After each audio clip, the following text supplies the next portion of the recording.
하나님께로 돌아오는 진정한 귀환이라고 하는 큐티 제목으로 말씀을 나누도록 하겠습니다.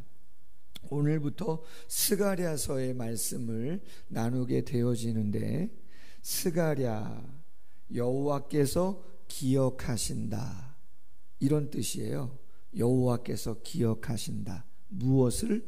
언약을. 하나님께서 이스라엘의 조상인 아브라함부터 시작해서 다윗에게 맹세했던 하나님의 언약을 기억하게 하신다, 그러한 이름의 의미를 담고 있습니다. 언제적 사람이냐?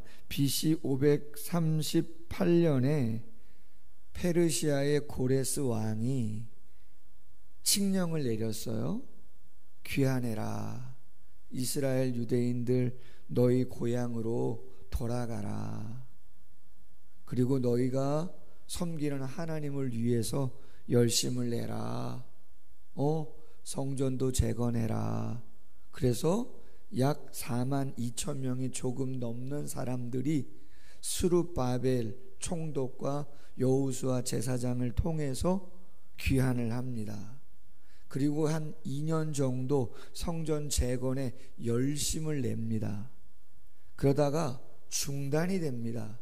중단이 된 이유는 우리가 아는 것처럼 유대 바로 위에 있는 사마리아의 산발락과 도비아라고 하는 사람들이 방해 공작을 핍니다. 꼭 방해 공작 때문만은 아닙니다. 설명드리겠지만 귀환한 이스라엘 백성들도 우리가 왜 성전을 재건해야 되느냐, 황폐되어 있는 이 땅에서 먹고 살기도 힘든데 굳이 성전 짓는 일이 쉽지 않은데 그 일을 우리가 먼저 해야 되느냐, 쉽지 않은 갈등들이 야기되게 되었고 성전 재건 2년 만에 중단이 되게 되었습니다. 그리고 십수년이 흐르게 되었습니다.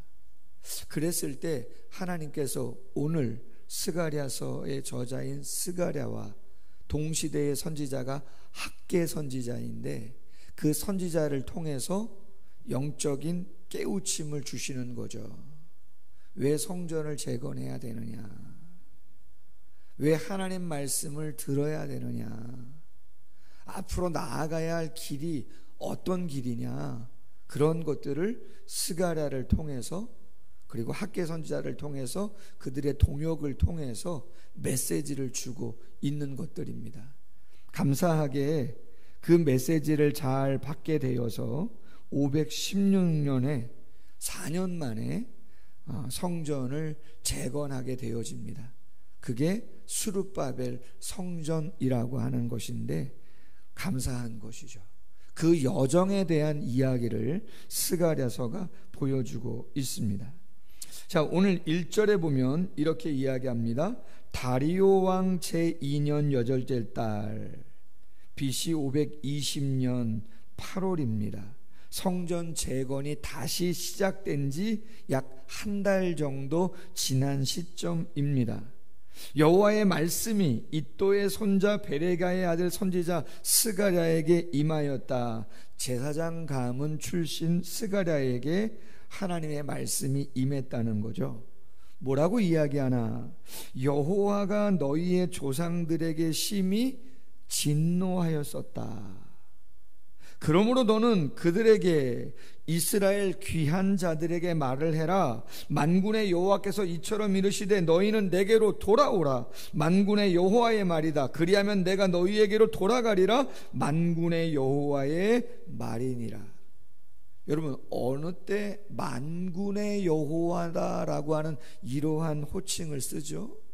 왜 만군의 여호와라고 하는 호칭을 쓰는 겁니까? 말씀드렸습니다.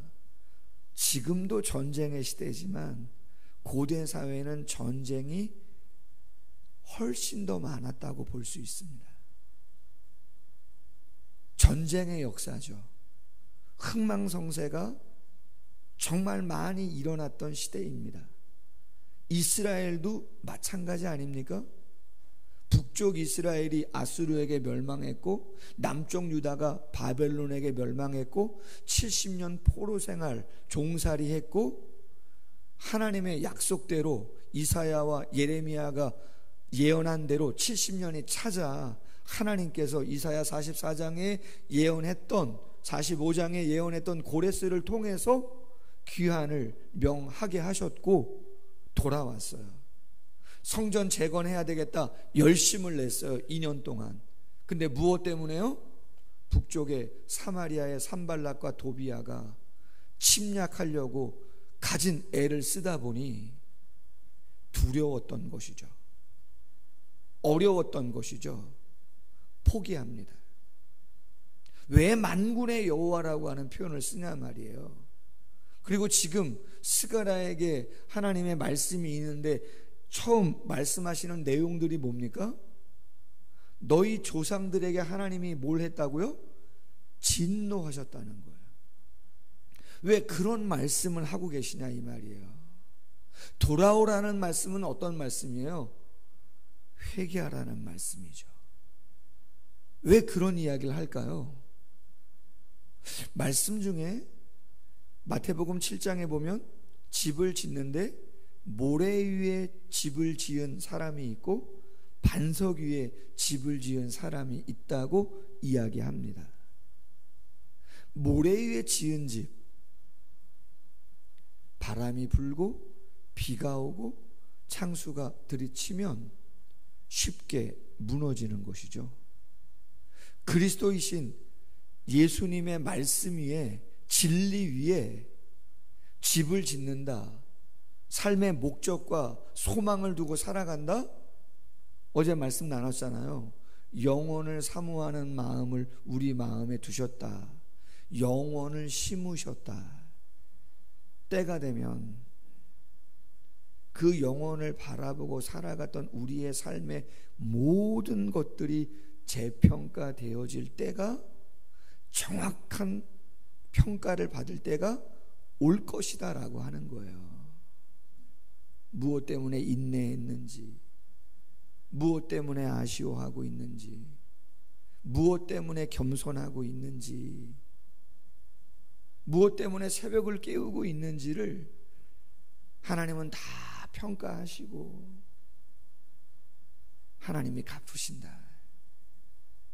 너희가 지금 현실적인 것들 때문에 정말 중요한 것을 놓치고 있다면 모래 위에 집을 짓고 있는 거다.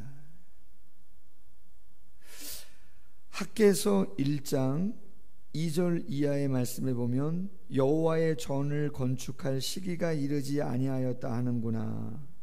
이 성전이 황폐하였거늘 너희가 이때에 판벽한 집에 거하는 것이 옳으냐.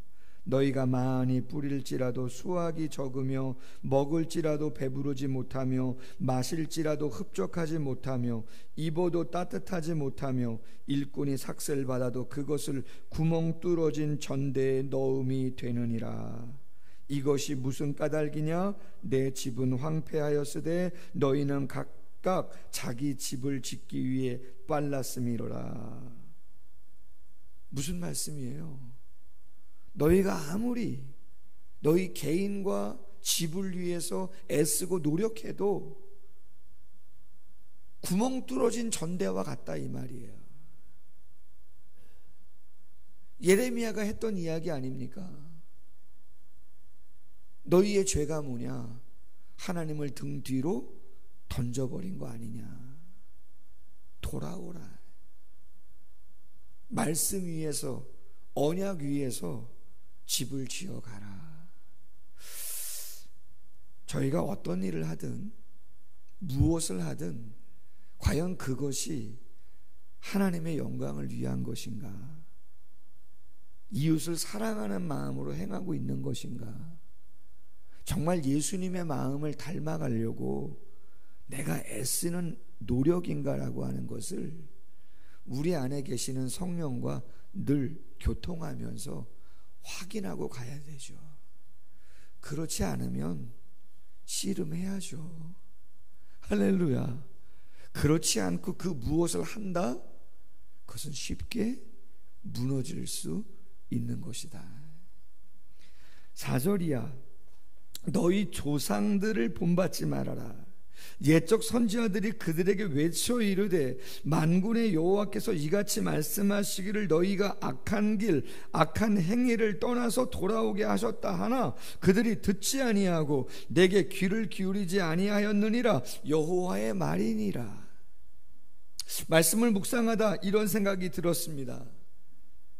너희 조상들을 본받지 말아라. 여러분, 우리에게 조상이 있습니다. 우리의 믿음의 선배들이 있습니다. 지금도 어르신들도 계시고 중직자들도 계시고 저도 목회자로 사역을 하고 있습니다. 사랑을 그리는 교회 일대 목사로 개척한 목사로 목회를 하고 있습니다. 영원하지는 않을 것입니다. 저도 선배 목사님들이 계셨고 제가 섬겼던 목사님들이 계십니다. 오늘도 노회를 합니다.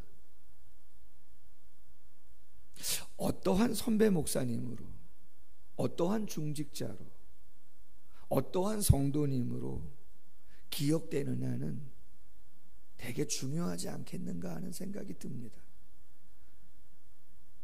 장로님의 모습이, 권사님의 모습이, 교역자의 모습이, 중직자의 모습이, 저 집사님의 모습이, 저 구역장님, 저 전도회 회장님, 그래 그때 그랬었지, 그때 그분이 그렇게 애를 쓰셨었지, 기억이 남는 것이죠. 바울이 고린도 교회 성도들에게 이야기합니다. 그들 가운데 어떤 사람들과 같이 너희는 우상 숭배하는 자가 되지 말아라. 고린도전서 10장 7절 이하입니다. 음행하다가 하루에 23,000명이 죽었으니 그들과 같이 음행하지 말아라. 시험하다가 뱀에게 멸망당하였으니 너희는 시험하지 말아라 하나님을. 그들 가운데 원망하다가 멸망하게 되었나니 너희는 원망하지 말아라. 그들에게 일어난 이런 일은 본보기가 되고 또한 말세를 만난 우리를 깨우치기 위하여 기록되었느니라. 본보기가 된다 이 말이죠. 과연 하나님께서 우리 모두에게 홍 목사 본받으면 안 된다, 누구누구 본받으면 안 된다, 여러분 얼마나 안타까운 이야기입니까? 그게 아니라 장로님 본받으셔야 돼요. 권사님을 본받으세요. 할렐루야. 새가족이시지만 새벽 예배를 늘 지키시는 성도님을 본받으세요. 할렐루야. 여러분 그게 얼마나 귀한 일입니까? 과연 나는 어떤 본보기가 되고 있는가? 어떠한 사람으로 신앙의 인으로 기억이 될 것인가? 하나님이 인정하실 것인가? 한번 생각해 볼 수 있는 시간이 되었으면 좋겠습니다.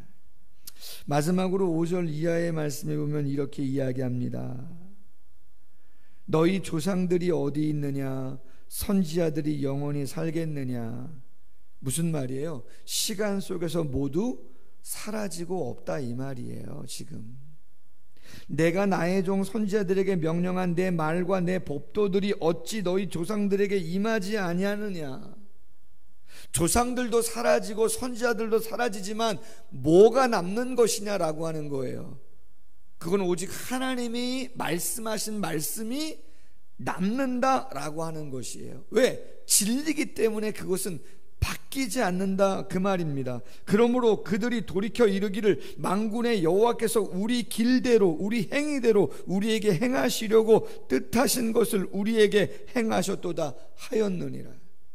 말씀이 선포됐습니다. 조상들에게, 선지자들에게 선포됐습니다. 조상들도 떠났습니다. 선지자들도 떠났습니다. 그러나 하나님의 말씀을 대언했던 그 진리의 말씀은, 약속의 말씀은 남아 있습니다. 그 약속의 말씀대로 어떻게 됐다는 거예요? 그 말씀을 순종한 조상들은 하나님께서 보응해 주신 것이고, 선하게 진리의 말씀이 선포됐는데 그 말씀을 듣지 않은, 귀담아 듣지 않은 여호와를 등 뒤로 던져버렸던 그들 어떻게 하셨냐? 말씀대로 행하셔서 멸망하고 포로 생활하고 다시 귀환하게 한 거 아니냐? 뭘 붙잡고 살아가야 되는 거냐? 뭐가 남는 인생이냐? 이야기해주고 있는 것이죠. 이사야 55장 11절에 하나님 말씀합니다. 내 입에서 나가는 말도 이와 같이 헛되이 내게로 돌아오지 아니하고 나의 기뻐하는 뜻을 이루며 내가 보낸 일에 형통함이니라. 마태복음 24장 35절에 천지는 없어질지언정 내 말은 없어지지 아니하리라. 아멘. 우리의 삶의 근원은, 그 근본은, 출발점은 말씀이어야 되는 거죠. 그래야 후회하지 않고 하나님이 말씀대로 삶을 이루시기 때문에 남는 삶이 되는 것이죠. 욥기서 6장 10절 말씀이 떠오르는데, 욥이 그 고난 가운데서도 한 가지 감사한다고 한 이야기가 있습니다. 뭘 감사했는가? 자녀를 다 잃어버리고 집이 무너지고 종들 다 떠나고 악창이 들었는데 딱 한 가지, 그럼에도 불구하고 내가 하나님의 말씀을 지키면서 살았다. 그거 감사하다고 했어요. 다 잃었는데 그 고난 중에 감사한 게 하나 있는데, 하나님의 율법을 쫓아 말씀을 따라 그래도 살아온 삶이라고 그가 이야기합니다. 꼭 기억하시고 우리가 무엇을 붙잡고 살아가야 될 것인가를 다시 한번 기도할 수 있는, 묵상할 수 있는 새벽 되기를 소원합니다. 기도하겠습니다. 분명 어려운 상황이고 때입니다. 나라가 망했다가 70년이 지나고 귀환해서 고국의 고향에 돌아왔는데 황폐한 상황입니다. 입에 풀칠하기도 힘든 그러한 상황 아니겠습니까? 성전을 짓는다는 거, 내 집을 짓기 전에 성전을 짓는다는 거, 방해 세력들도 있는데 어려운 일들입니다. 중단되었습니다. 하나님이 때가 되어 스가랴 선지자에게 하나님의 약속의 말씀을 다시 기억하게 합니다. 조상들이 왜 그 어려운 시간을 겪어야만 했는가를 다시 기억나게 합니다. 우리의 삶의 출발점이 어디서부터 무엇에 뿌리를 두고 세워져 가야 하는가를 잊지 않는 저희들 되게 해주시기를 원합니다. 어떻게 기억되는가 중요합니다. 어떤 본보기가 되어지는 것인가 중요합니다. 영적인 위치에서 내가 어떠한 모습으로 선한 영향력을 끼쳐야 되는가를 다시 한 번 더 생각해 볼 수 있도록 주님 도와주시기를 원합니다.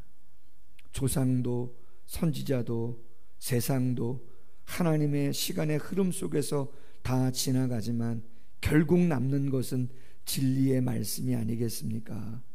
붙잡고 나아갈 수 있는 저희들 될 수 있도록 도와주시기를 원합니다. 새 힘을 주시고 기쁨과 감사와 평안과 능력으로 출발할 수 있는 우리 모두가 될 수 있도록 함께하여 주시옵소서. 예수님의 이름으로 기도하옵나이다. 아멘. 계속해서 기도합니다.